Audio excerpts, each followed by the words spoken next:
एक और बड़ी खबर देहरादून से है, जहां पर रोपवे परियोजनाओं पर होगा फोकस। पर्वतीय क्षेत्रों में रोपवे परियोजनाओं से विकास। रोपवे परियोजनाओं से विकास के नए आयाम। कई क्षेत्रों में रोपवे परियोजना है प्रस्तावित। औली से गौरसो बुग्याल तक कराया जाएगा सर्वे। रोपवे परियोजना से पर्यटन को मिलेगा बढ़ावा। तो ये बड़ी खबर देहरादून से है, जहां पर उत्तराखंड सरकार रोपवे परियोजनाओं पर फोकस करने जा रही है। पर्वतीय क्षेत्रों में ये रोपवे परियोजनाओं से विकास के नए आयाम तलाशने की कोशिश कर रही है सरकार। साथ ही कह रही है कि पर्यटन के क्षेत्र में भी बढ़ावा मिलेगा, पर जो टूरिस्ट हैं वो ज्यादा से ज्यादा संख्या में उत्तराखंड आएंगे, इसलिए कई क्षेत्रों में जो रोपवे हैं वो प्रस्तावित है। और ज्यादा जानकारी के साथ हमारे उत्तराखंड के bureau head Sonu Singh phone line पर बने हुए हैं। सोनू, बात किया है तो धामी सरकार जो है रोपवे परियोजनाओं पर फोकस करने जा रही है, क्या कुछ जानकारी इस खबर को लेकर?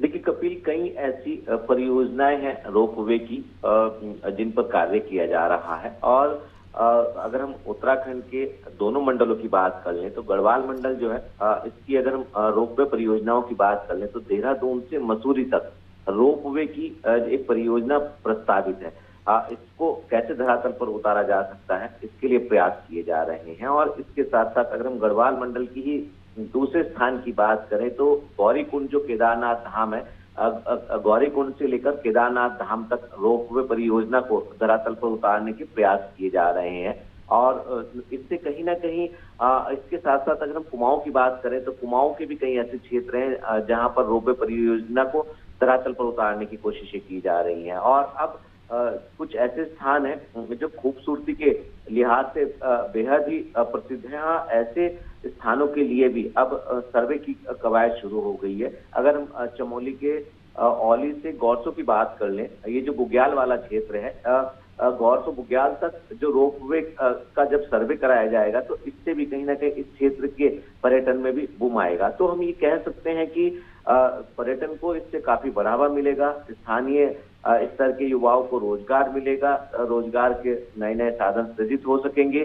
और ये प्रयास किए जा रहे हैं कि इस रोपवे की परियोजना जो अलग अलग क्षेत्रों के लिए प्रस्तावित है, इसको जल्द से जल्द धरातल पर उतारा जाए और इससे कहीं ना कहीं उत्तराखंड के पर्यटन में काफी इजाफा होगा। और अब ये देखना होगा क्योंकि कई ऐसी परियोजनाएं रोपवे की कपिल जो काफी लंबे समय में धरातल पर उतरने की जिनकी उम्मीद की जा रही है, यानी दीर्घकालिक परियोजनाएं हैं, तो इनको कम से कम समय में कैसे इनकी शुरुआत की जा सकती है ताकि जो सरकार का एक विकास का संकल्प है वो पूरी तरह से साकार होता हुआ नजर आए। अब देखना होगा कि अधिकारी जो है इन पर कितनी गंभीरता से और कितनी तेज रफ्तार से कार्य करते हुए आने वाले समय में नजर आएंगे।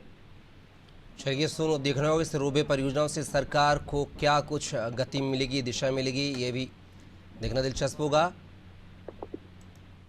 और सुनो, हमारे साथ बने रहेगा, आगे भी आपसे जानकारी लेंगे।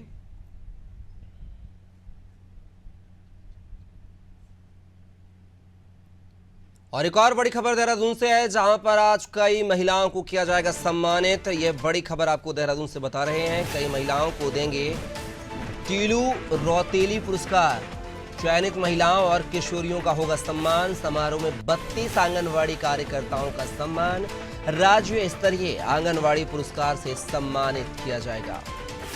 देहरादून से खबर है, जहां पर आज कई महिलाएं होंगी सम्मानित। और ज्यादा जानकारी के साथ हमारे उत्तराखंड के bureau head Sonu Singh phone line पर बने हुए हैं। सोनू, आज प्रदेश का बात किया है तो उत्कृष्ट राज्य स्तरीय जो अवार्ड है वो आंगनवाड़ी पुरस्कार से सम्मान किया जाएगा, जिसमें 32 आंगनवाड़ी कार्यकर्ताओं को सम्मानित किया जाएगा। क्या कुछ जानकारी इस खबर को लेकर? देखिए कपिल, ये वो सभी महिलाएं हैं जो अलग अलग क्षेत्रों में जिन्होंने कहीं ना कहीं एक प्रेरणा का काम किया है और जिन्होंने अच्छे कार्य किए हैं। और जो महिलाएं हैं अलग अलग क्षेत्रों में जिन्होंने एक प्रेरणा